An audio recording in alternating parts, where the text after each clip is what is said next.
Hi guys, kamusta kayong lahat? My name is Chester and welcome to another episode of Random Nest. Nandito na kami sa taas ng bundok guys, napakalamig at sobrang ganda ng view dito, grabe. Hindi pa ito yung pinakamataas na part ng bundok guys, pero ipakita ko lang sa inyo kung gaano kaganda. Sulit na sulit yung pag-akyat namin. Tapang girl sa panagaya oh. Ang tapang ah. Okay na, tama na. Wala bang tao dito? Ay, ang ganda. Ang ganda dito. Picture mo ako. O diba sobrang ganda talaga. Iakyat pa namin ng konti kasi may mga halaman at talahib na nakaharang dun sa view natin. Medyo malambot lang yung lupa kasi nag-uulan kanina pero tuloy lang natin for the views.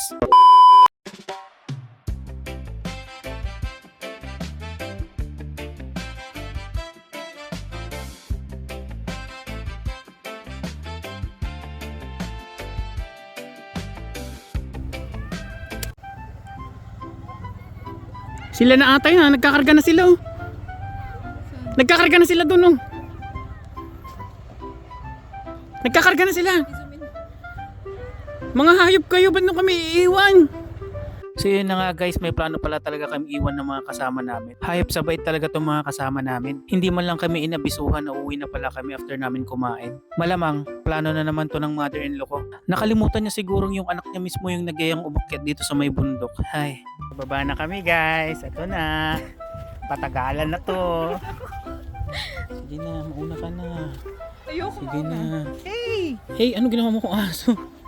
Hey, sabi ko mabihi. Ay, pakita na naman. Grabe. Ay, baliw ka.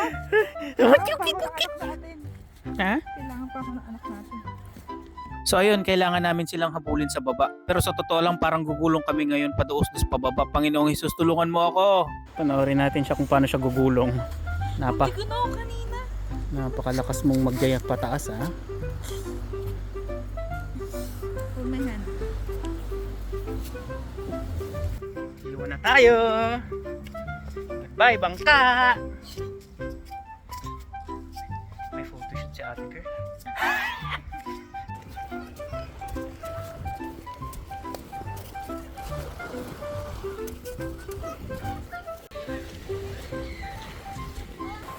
Pasensya na.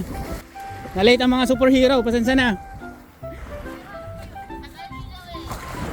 Pasensya na. May ginawa lang kami sa bundok. Ouch.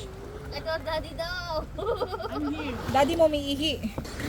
Ang ginagawa mo dyan? Ang ginagawa mo?